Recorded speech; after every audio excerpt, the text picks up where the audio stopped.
Es un profundo placer, hermanos, volver a ver. Yo pensé que después de este malestar que me sobrecogió, dije, no, pues yo creo que ya el Señor dijo hasta aquí, igualito. Ya ni siquiera a los 85 va a llegar, pero faltan 3 semanas todavía. Vamos a ver, hermano, por favor de Dios. Pero gracias a Dios aquí estamos, hermano. Estás medio escondidón, hermano. Siéntese más adelantito, sí. Para que no te me escondas detrás. Porque luego digo alguna cosa y cuando viene el caso, se esconden. No sé por qué. No, pues tampoco ahí, mira.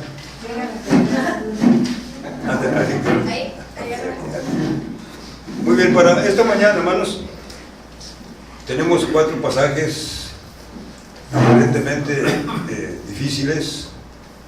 Del Antiguo Testamento es el segundo libro de Reyes y el primer libro de Crónicas en su capítulo 15. Ahorita los vemos a su tiempo.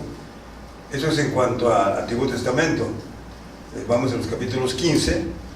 Vamos a ver segundo de Reyes y primero de Crónicas 15, ¿verdad? Y en el Nuevo Testamento serán Juan capítulo 4, la entrevista del Señor con la samaritana, y luego el gran mensaje de Pedro a las autoridades: y en ningún otro hay salvación, porque no hay otro nombre debajo del cielo dado a los hombres en quien podamos ser salvos. Fue la predicación final de Pedro, bueno, final del pasaje, y consiguió 5,000 almas.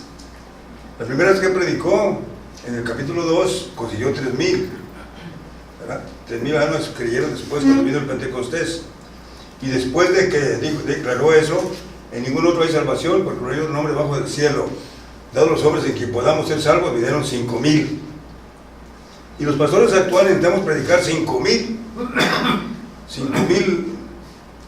mensajes para que pudiera haber cuando menos un convertido, porque así anda el mundo ahora, ¿verdad? De difícil. Bien, entonces parecen difíciles, pero fíjense ustedes que me gustó mucho cuando yo lo estuve viendo ya más detenidamente, porque en el segundo libro de Crónicas habla de cuando David se empeñó en llevar el arca a Jerusalén, ¿verdad? El arca es símbolo de la presencia del Señor. El arca, símbolo de la presencia del Señor. Y en Juan, el Señor le está diciendo a la samaritana, porque la samaritana le dijo: oye, Señor, me parece que tú eres profeta, y nuestros padres dijeron que aquí en este monte debemos adorar, y ustedes dicen que en Jerusalén. Y el Señor, ¿qué contesta? ¿Se acuerdan? ¿Qué contesta? Diciendo: te digo que la hora viene, y ahora es, cuando los verdaderos adoradores adorarán al Padre en espíritu y en verdad, porque también el Padre tales adoradores busca que le adoren. Así que es un pasaje muy precioso también, que tiene que ver con la presencia del Señor y con el celo de David de traerse el arca a Jerusalén.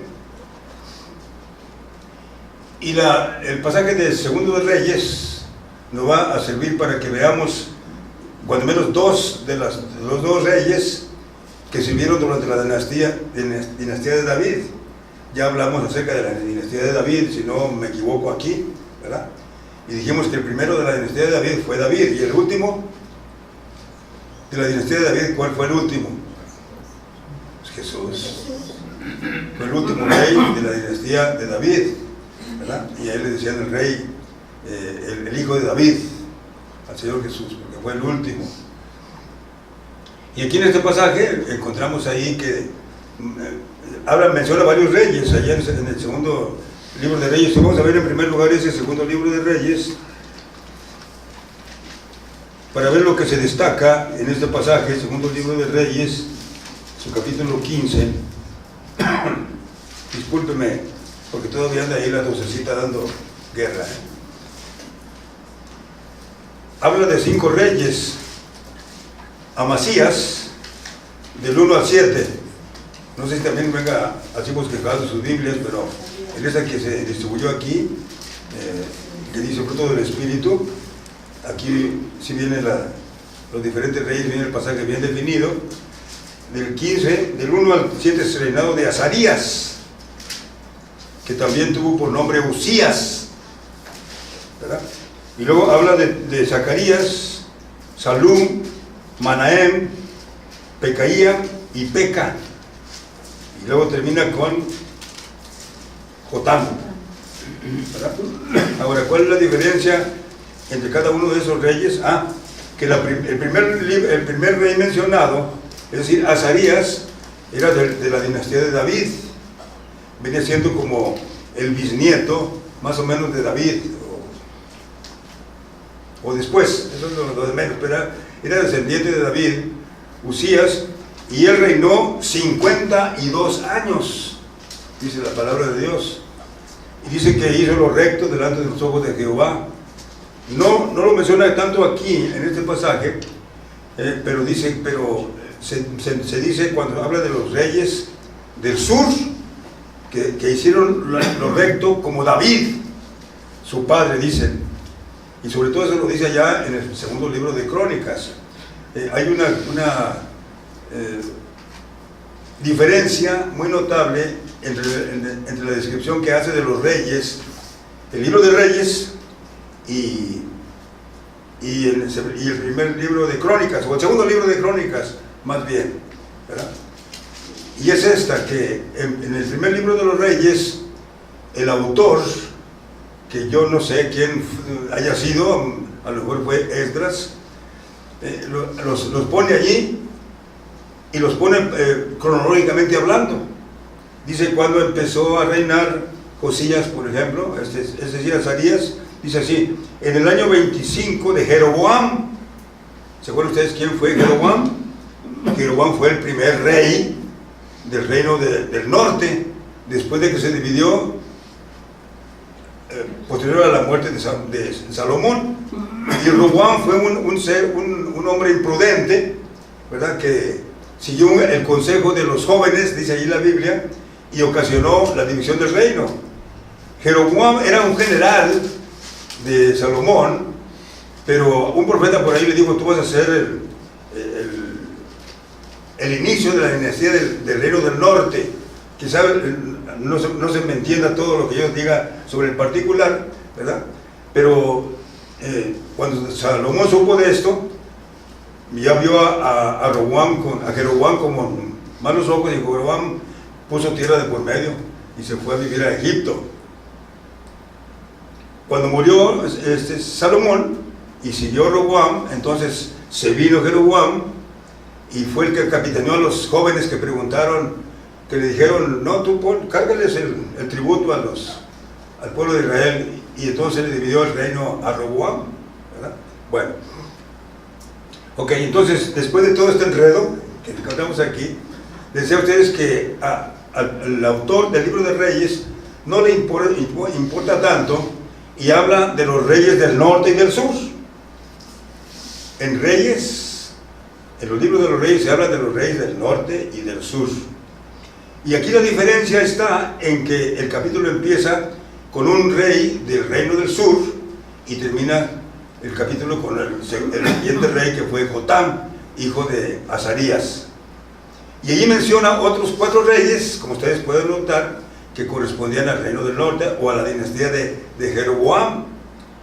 Así que el autor del libro de Reyes no le interesó, mencionó a los reyes del norte y del sur, y puso como referencia diferentes reyes, como aquí lo leíamos ahorita, que en el tiempo de Jeroboam reinó Azarías, a quien se le llamó también después Usías, y que fue el más prolongado de los reyes, porque duró 52 años, a diferencia de David, que duró 40, y Salomón también 40.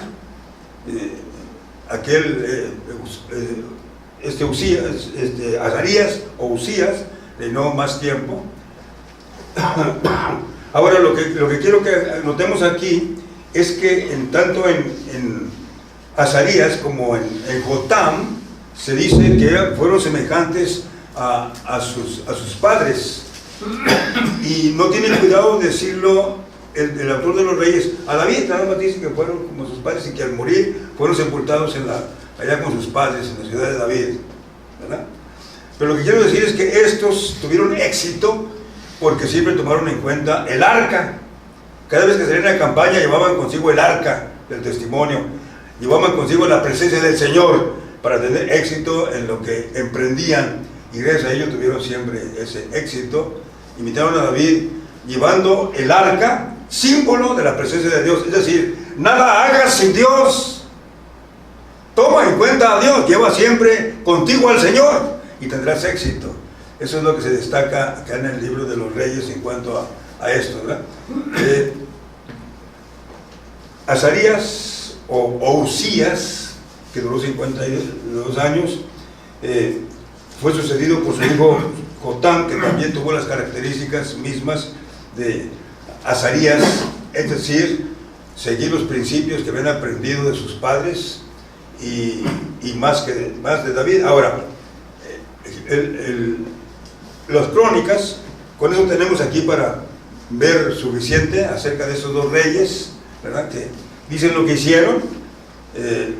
Menciona aquí, por cierto, en el capítulo 15, que fue leproso al final de cuentas, Usías o Azarías fue leproso. ¿Saben ustedes por qué? Porque usurpó la labor de un sacerdote. Dijo, no hay nada de sacerdote. Bueno, pues yo me pongo el efod. Se lo puso y ofició, y le salió la lepra en la frente. Y ya se inutilizó para ser rey. Entonces Jotam vino para ayudarle. Cuando murió Usías, entonces entró Jotam.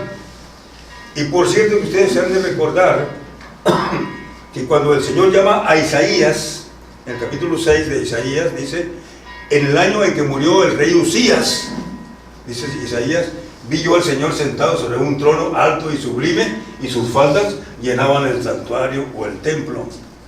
Y encima de él había 6 serafines, los cuales tenían 6 alas, con 2 cubrían sus rostros, con 2 cubrían sus pies, y con 2 volaban, hablando acerca del ministerio de los serafines.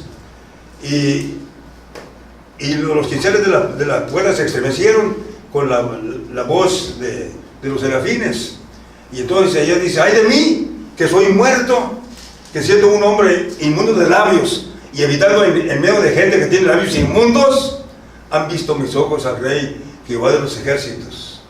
Pero entonces uno de los serafines se desprendió, tomó unas tenazas y agarró un carbón de allí del altar y le tocó la boca a Jeremías, dice el texto, y le dijo, he aquí que esto quitó tu culpa y eres limpio de tu pecado. Y después el Señor dice, ¿a quién enviaré? ¿Y quién irá por nosotros? Entonces ella dice, heme aquí, envíame a mí. Es interesante esto que estoy diciéndoles a ustedes, porque yo les recité lo que dice allí Isaías en su capítulo 6, del 1 al 8, donde el Señor llama a Isaías, ¿verdad? Y es importante porque Isaías estaba triste cuando murió Usías, porque Usías fue un magnífico rey, duró 52 años, y llevó al pueblo de Israel al éxito porque confiaban en Dios, tenían en cuenta la presencia del Señor. Por eso es importante que respetemos la presencia de Dios. La samaritana le dijo, pues aquí nos enseñaron que aquí es donde podemos adorar, ustedes dicen que Jerusalén. No entiendo, dijo la samaritana. Y el Señor expresa, vamos ahorita para allá para ver lo que el Señor le dice ahorita, a su debido tiempo, ¿no? Lo que quiero es que veamos ahora lo que encontramos en el primer libro de Crónicas. Quiero que recordemos esto, hermanos, que Reyes y Crónicas hablan de los reyes. Los reyes hablan, los libros de Reyes hablan de los reyes del norte y del sur. Y Crónicas relata las crónicas, la historia de los reyes del sur, nada más. Eso no se ocupa de los reinos del norte, porque escribió más o menos allá en el tiempo de que el pueblo iba a regresar a Jerusalén para reconstruir el templo, como Dios lo había indicado, y necesitaban algo que les alentara, y entonces Esdras escribió los libros de Crónicas para alentarlos y decirles hay que confiar en el Señor.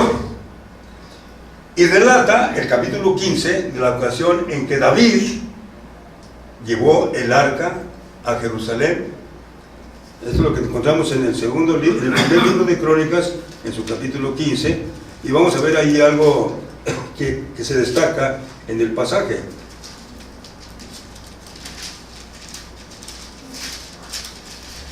Aquí tenemos, muy bien, dice ahí: los hijos de Israel, los hijos de los levitas trajeron el arca de Dios puesta sobre sus hombros en las barras, como lo había mandado Moisés, conforme a la palabra de Jehová, porque nadie cargaba el arca así. Se ponían unas barras para que las barras agarraran las gentes y así la llevaran cargando, pero nadie la tocaba, porque era la misma presencia del Señor. ¿Se acuerdan de Usa? Ese se le hizo fácil detenerla y quedó electrificado ahí, murió. David, por cierto, después de eso dijo: no, pues entonces mejor no me la llevo a Jerusalén porque pues, es un riesgo. Y la mandó a la casa de Obed-Edom.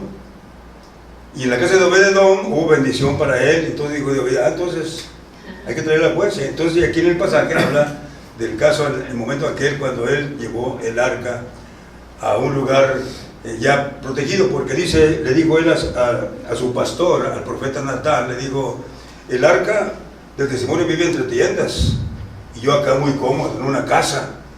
Hay que hacer un lugar especial para ella, para que ella se traiga y para que no esté en riesgo, no corra el riesgo de que los enemigos se burlen acerca del arca. Y el arca llegó a ser un artículo codiciable en aquel tiempo, estaba siempre en constante peligro. Por cierto, que déjenme adelantarme un poquito, que dicen los libros deuterocanónicos, estos libros deuterocanónicos no son tanto los libros apócrifos, sino son los libros que se escribieron después de que se había ya autorizado el canon. Entonces escribieron estos libros que tratan de los macabeos y de Judith y de Tobías y en fin, ¿verdad?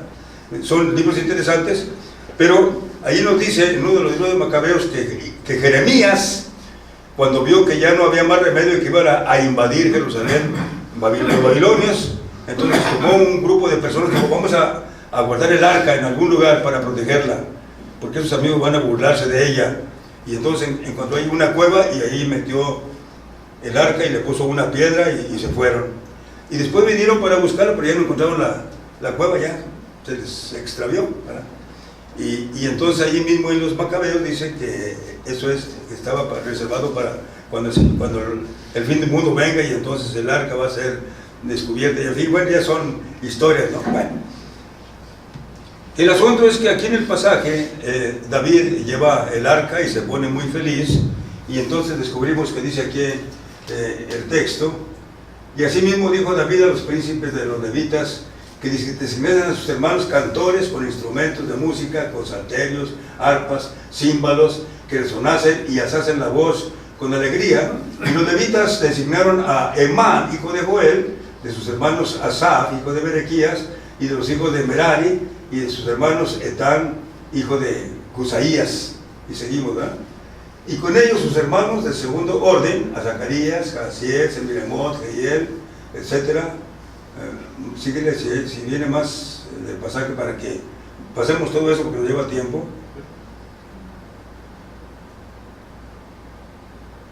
Ok. Dice: y David pues, de los versículo 25, David pues, los ancianos de Israel, los capitanes de millares, fueron a traer el arca del pacto de Jehová de casa de Obed-Edom con alegría. ¿Hay más? Sí. Y ayudado Dios a los levitas que llevaban el arca del pacto de Jehová, sacrificaron 7 novillos y 7 carneros, y David iba vestido de lino fino, y también todos los levitas que llevaban el arca, así mismo los cantores. Kenanías era maestro de canto entre los cantores. Llevaba también David sobre sí un efod de lino. De esa manera llevaban todo Israel el arca del pacto de Jehová con júbilo y sonido de bocinas y trompetas y címbalos, el son de salterios y arpas. Pero cuando el arca del pacto llegó a la ciudad de David, Mical, hija de Saúl, mirando por una ventana, vio al rey David que saltaba y danzaba, y lo menospreció en su corazón.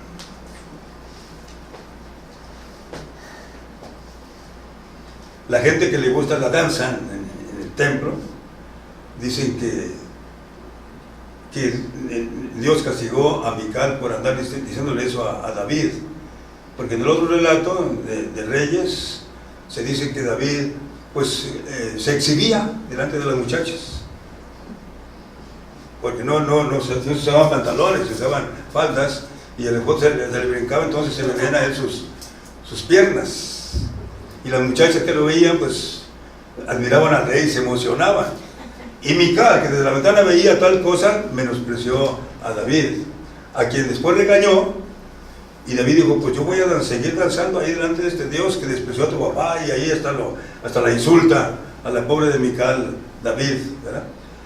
David fue un hombre muy admirable de parte del Señor. Dios lo puso muy en alto, fue un hombre de acuerdo con el corazón de Dios, pero David también tuvo sus errores, y errores muy considerables, y uno de tantos. ¿Saben ustedes cuál fue, hermanos?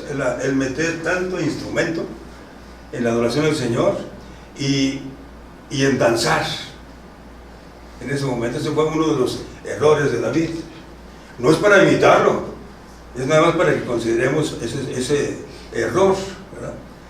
Hay quienes traducen que la alegría, el gozo, la palabra que está allí es danza, pero no forzosamente se refiere a una danza rítmica, sino a un brinco de alegría que uno da, ¿verdad? Por ejemplo, a alguien se le dice, pues hombre, fíjate que vas a tener ya tu título para ese día. ¡Ah, pues qué bueno! Y brinca.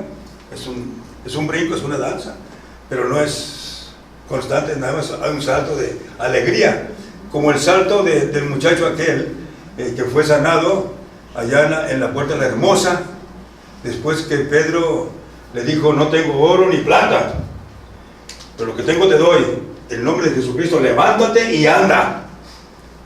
Y él se levantó y entró al templo brincando de alegría, porque estaba aliviado de ese mal que lo había tenido esclavizado ahí por años y años. Pero brincó de alegría, no porque fuera una danza. Ahora, el uso de instrumentos múltiples fue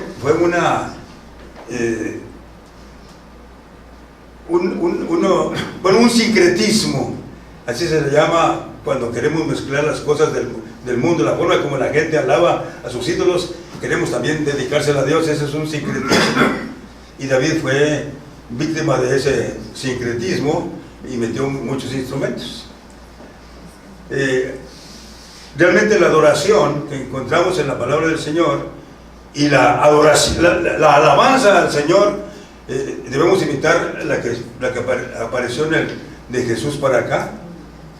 Al Señor Jesucristo, cuando lo vimos decirle a sus discípulos, dancen, nunca, ¿verdad? Y la iglesia, el día que, por ejemplo, se instituyó la cena del Señor, dice la Biblia que después de que la instituyó, cantaron el himno y luego salieron al Monte de los Olivos. Y ese himno fue uno de los salmos ascendentes de entre 120 y 134. Uno de esos salmos fue el que se usó para, en esa ocasión. No dice cuál himno fue, además cantaron un himno. Claro que también Pablo dice que alabemos al Señor y enseñemos con cantos y con himnos y con cánticos, con salmos, con himnos y con cánticos espirituales, ¿verdad? Pero eso no está diciéndonos que hagamos un desorden con esas cosas, como suele suceder en nuestros días, ¿verdad? Por supuesto, y hay mucha gente que defiende todo eso. Me platicaba Samuel de un caso en el que hubo un concierto en donde se tocó allí y se levantaron las manos y se alzó y por ahí para acá, y entonces le tocó a uno de los cantantes, a uno de los hermanos con una buena voz, más que ahorita se me fue el nombre, a lo mejor ustedes se van a acordar, y él pasó para cantar y cantó aquel himno que dice, tienen que saber del amor de Dios, ¿verdad? No sé si ustedes habrán oído ese himno que dice, en el mundo al mirar veo que la gente quiere saber, quiere conocer el mensaje del Señor. Y con eso, Green empezó a cantar y para pronto protestó todo el mundo, no, hombre, eso no, eso ya quedó atrás. allí protestaron en ese rato, ¿verdad? En que Green quiso poner solemnidad en el momento aquel. Pero hermanos, todo eso fue cosa de que hubo, bueno, víctimas del sincronismo, y eso debiéramos tener mucho cuidado. Entonces, balancear las cosas y ver lo que el Señor Jesús nos enseñó. Ustedes saben que el cristianismo al principio no permitía ni siquiera que cantara la congregación, nada más cantaban los puros clérigos, ¿se acuerdan? Inclusive cantaban aquella música gregoriana así medio cansadona,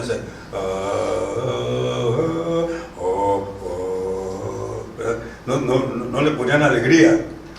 Cuando vino Martín Lutero dijo, no hay que poner alegría, que cante la congregación, y entonces metió el desorden en ese tiempo, por así decirse, ¿verdad? Y entonces ya creemos que con himnos así muy bailables y toda la cosa también podemos glorificar al Santo de los Santos, y pues no, ahí es donde hay que tener mucho cuidado. Isaías, hermanos, vamos allá a Isaías tantito para que veamos algo en torno a esto que pasó con David, con esa equivocación que ha traído el mal a mucha gente.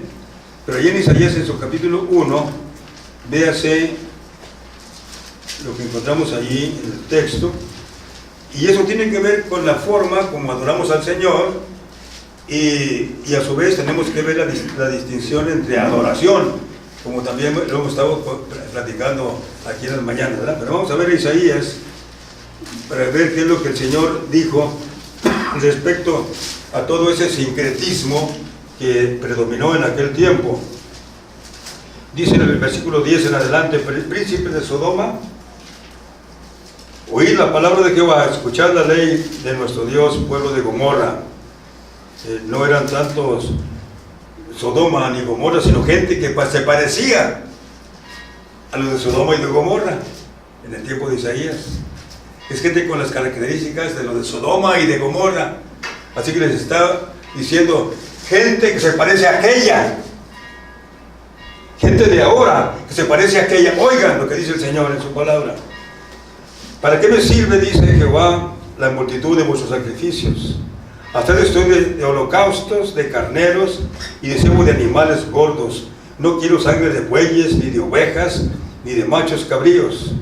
¿Quién te mandó eso de vuestras manos cuando venís a presentaros delante de mí para hollar mis atrios? No me traigáis más vana ofrenda. El incienso me es abominación. Luna nueva y día de reposo y el convocar asambleas no las puedo sufrir. Son iniquidad vuestras solemnidades. Y allí hago un paréntesis para que veamos una letrita, la letra, no preciso verla aquí, pero ahí viene la referencia y nos lleva allá con Amós, ¿no? Amós 5. Bueno, aquí que vale a sábado. Entonces más adelante, acá está, en el versículo 14, vuestras lunas nuevas y vuestras fiestas solemnes las tiene aborrecidas mi alma, me son gravosas, cansado estoy de llevarlas o de soportarlas. Y allí viene la F, que es Isaías 11 al 14, 1, 11 al 14, y Amós 5, 21 y 22, dice lo mismo Amós, que más o menos fue contemporáneo de Isaías. A Dios le pareció ya una abominación todo eso, ese sincretismo que había en ese tiempo, ¿verdad? Esa forma de adoración. Y entonces ya aquí Isaías dice, venid luego y estemos a cuenta. Si vuestros pecados fueren como la grana, como la nieve, serán emblanquecidos, y fuéramos como el carmesí, vendrán a ser como blanca lana. Pero vengan, ya dejen aquellas cosas, y ahora vénganse para empezar una nueva relación entre nosotros, entre mí y ustedes, dice el Señor, en el tiempo del profeta Isaías, al que hemos hecho referencia hace un rato. Bueno, eso es en cuanto al segundo libro de Crónicas, en su capítulo 15. Vamos ahora al Nuevo Testamento, para que veamos el criterio del Señor Jesús respecto a estas cosas. Allá en Juan, en su capítulo 4, ¿lo traes? Sí, ok. 6 al 15, ok. Tenemos el relato, no tenemos tiempo como para estar viendo todos esos detallitos, pero vamos a la parte que corresponde a la adoración. Un poquito más adelante, hermano. Respondió Jesús y dijo: si conocieres el don de Dios y quieres el que te dice dame de beber, tú le pedirías y yo te daría agua viva. La mujer le dijo: Señor, no tienes con qué sacarla y el pozo es hondo. ¿De dónde pues tienes el agua viva? ¿Acaso eres tú mayor que nuestro padre Jacob, que nos dio este pozo, del cual bebieron él, sus hijos y sus ganados? Respondió Jesús y le dijo: cualquiera que bebiere de esta agua no volverá a tener sed. Volverá. Sí, No volverá a tener sed. no, Sí. volverá del pozo. ¿Ya no? ¿Ya no hay más? Sí. ¿Hasta ahí nos quedamos entonces? No, ¿Todavía tenemos más o ya no? Por eso digo, después de eso, mas el que bebiera de esta agua que yo le daré no tendrá sed jamás, sino que el agua que yo le daré será en una fuente de agua salga para la vida eterna. Y la mujer le dijo: Señor, pues dame de esa agua, para que no tenga yo sed y venga acá a sacarla. Y el Señor le dijo: bueno, pues llama a tu marido. Y la mujer le dice: pues no tengo marido. Ah, pues esto has dicho con verdad, porque 5 maridos has tenido, y el que ahora tienes no es tu marido. Esto has dicho con verdad. Y entonces la mujer le dice: Señor, me parece que tú eres profeta. Y ahí es donde ella dice: nuestros padres adoraron en este monte, y vosotros decís que en Jerusalén es el lugar donde se debe adorar. Jesús le dijo: mujer, créeme, que la hora viene, cuando ni en este monte ni en Jerusalén adoraréis al Padre. Vosotros adoráis lo que no sabéis. Nosotros adoramos lo que sabemos, porque la salvación viene de los judíos. Mas la hora viene, y ahora es, cuando los verdaderos adoradores adorarán al Padre en espíritu y en verdad, porque también el Padre tales adoradores busca que le adoren. Dios es espíritu, y los que le adoran en espíritu y en verdad es necesario que adoren. Y aquí es lo que hemos estado viendo, hermanos, en estos días, la diferencia que hay entre la adoración y luego la expresión de alabanza al Señor, que es muy distinto. La adoración es aceptación de Jesús como Él se presenta, como Él es, o cuando el Señor pone alguna prueba, como en el caso de Job. Job perdió sus hijos, perdió sus bienes, perdió sus ganados, se quedó en la calle de la noche a la mañana. Y dice el texto que adoró al Señor y dijo: desnudo vine del vientre de mi madre y desnudo tornaré allá. Jehová me lo dio, Jehová me lo quitó. Sea el nombre de Jehová bendito. Allí adoró, aceptó la prueba que el Dios estaba sometiendo. Adorar es aceptar la prueba, o aceptar a Cristo, o reconocer a Cristo, reconocer su grandeza. Eso es adoración. Caer de rodillas, y como lo hacían aquellas gentes, caían hasta el suelo y ponían la frente en el piso. Bueno, nosotros ya no se nos pide tanto, ya con que doblemos las rodillas ya está bien, ¿verdad? Porque ya lo demás pues ya es más extremoso, ¿verdad? Por supuesto. Claro que finalmente aceptamos las rodillas, porque dice la Biblia ya que delante de mí se doblará toda rodilla, los que están en los cielos, en la tierra, y los que están debajo de la tierra, y todo el mundo confesará que Jesucristo es el Señor, para gloria de Dios Padre, dice el texto. Esa es adoración. Cuando le rendimos al Señor nuestra vida, cuando le rendimos al Señor nuestro corazón, y luego ya después, ahí viene el nuevo nacimiento, viene el cambio de nuestra vida, viene cuando, ahora sí ya es más fácil hacer lo que Él nos dice, ¿no? Cuando no es, el Señor todavía no está aquí adentro, es un poquito más difícil hacer lo que el Señor dice en su palabra. Un día hablaba yo de ese tema que tú presentaste el domingo pasado, hermano, de que debemos amar a nuestros enemigos inclusive, y oí una hermana que dijo: no, pues eso está difícil. Pues sí, está difícil porque no había dejado que el Señor entrara en su corazón, pero ya entrando el Señor aquí en el corazón, no es difícil, es sencillísimo, porque el Señor es el que, entrando aquí al corazón, todo cambia. Por eso Pablo dice allá en Romanos 8: ahora pues ninguna condenación hay para los que están en Cristo, los que no andan conforme a la carne, sino conforme al Espíritu. Si es que el Espíritu de Dios mora en vosotros. Y si alguno no tiene el Espíritu de Cristo, pues piénsele, porque aún no es salvo. Si alguno no tiene el Espíritu de Cristo, el tal no es de Él. Así que debemos dejar nacer del agua y del Espíritu, como dijo Juan allá a Nicodemo, ¿verdad? Pero darle lugar al Espíritu Santo para que Él cambie nuestra vida. Yo le doy gracias a Dios, hermanos, porque mi cambio fue rotundo. Se los he platicado ya a ustedes, ¿verdad? Yo iba con el deseo, con otro joven, de vivir la vida como se nos viniera en gana, ¿verdad? Sin embargo, vino el Señor a nuestro corazón, y aquello que teníamos ganas de hacer ya se nos ocurrió. Mejor regresamos a nuestra casa, a nuestro rancho, a Gómez Palacio, y yo luego busqué un templo para seguir adelante en mi vida cristiana. A los amigos aquellos que yo tenía antes, ni siquiera pensé en ellos. Yo busqué nuevos amigos, busqué un nuevo ambiente. No quería yo ir al templo antes, pero después yo no quería salir del templo. Cosa extraña.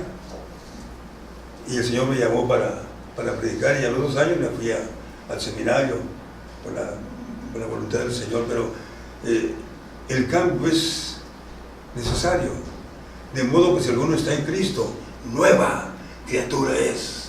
Las cosas viejas pasaron, y aquí todas son hechas nuevas. Y todo esto es de Dios, el cual nos reconcilió así con Él, por medio de Cristo, dice la palabra de Dios.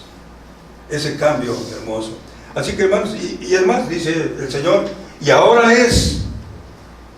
Y ese ahora se ha prolongado por la misericordia del Señor hasta nuestros días.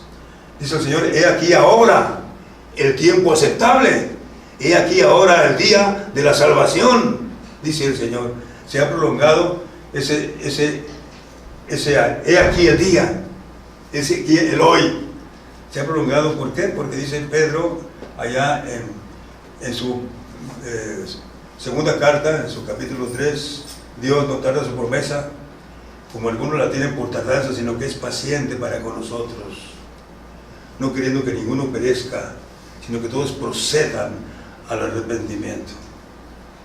Eso me hizo predicar en la primera de Saltillo, cuando yo fui su pastor, y les dije, para empezar, hermanos, gracias al Señor, porque Jesús no vino antes de mi conversión, porque si viene antes de mi conversión, yo estuviera en el infierno por toda la eternidad. Pero el Señor se esperó hasta 1951 para que yo me convirtiera, y me convertí, y dije, ahora sí, ven Señor Jesús. Pero el Señor sigue sin venir. ¿Por qué? Porque está esperando que aquel que lo necesita aproveche la oportunidad y venga a los pies del Señor Jesucristo. Dice la Biblia, he aquí ahora el tiempo aceptable, he aquí ahora el día de la salvación. Y entonces, ya cuando hubo verdaderos adoradores, hermanos, después de que el Señor Jesucristo fue una realidad aquí en nuestra vida, y que escogió a sus discípulos, según lo que veíamos hace un ratito ahí, no me gustó la palabra categorías, pero sí características, cuando dice, llamó a unos apóstoles, profetas, evangelistas, y pastores y maestros, ¿verdad? Cuando ya el Señor hace esto, es precisamente para que todos proclamemos el mensaje de Pedro allá ante las autoridades. Y en ningún otro hay salvación, porque no hay otro nombre debajo del cielo dado a los hombres en quien podamos ser salvos. Y viene a 5,000 a los pies del Señor Jesús, después de esa predicación. Y todos recordamos, hermanos, aquel momento tan solemne, cuando Pedro y Juan subían juntos al templo a la hora de la oración, la hora de la nona, a las 6 de la tarde, y entrando en el templo por la puerta la hermosa, vieron a ese pobre hombre lisiado de sus pies, cojo de nacimiento, y dice Pedro, mira a nosotros. Y la Biblia dice allí en Hechos capítulo 3 que aquel hombre esperaba recibir algo, a lo que estaba acostumbrado.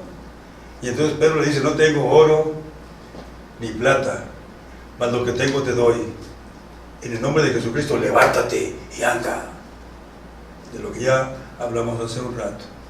Ese es el mensaje, hermanos, ahora cuando han resultado los verdaderos adoradores que el Señor siempre ha buscado. Aquellos que inician su vida cristiana con una vida nueva en Cristo Jesús y que proclaman que en ningún otro hay salvación, porque no hay otro nombre debajo del cielo, todos los hombres en quien podamos ser salvos. Y la sanidad de ese hombre fue lo que ocasionó que fueran aprendidos los discípulos Juan y Pedro y fueran azotados. Ese capítulo 3 del libro de los Hechos nos dice lo que les hicieron. Y luego en el 4 los llaman a cuentas y le dicen, bueno, que no les dijimos que no hablaran en ese nombre y han llenado a Jerusalén de esta doctrina. Y entonces Pedro dice, pues somos demandados por el beneficio hecho a un hombre. Bueno, pues este fue así sanado porque el Señor les sanó y en ningún otro hay salvación. Porque no hay otro nombre debajo del cielo dado a los hombres en que podamos ser salvos. Bendito sea el Señor. Póngase en pie, hermanos, y oramos. Y si no has iniciado esa vida cristiana, es momento de adoración como se debe. Es el tiempo, hermanos. He aquí ahora, el tiempo es estable, aquí ahora, el día de la salvación. Gracias, Padre amado. Te damos por tu palabra, Señor bendito.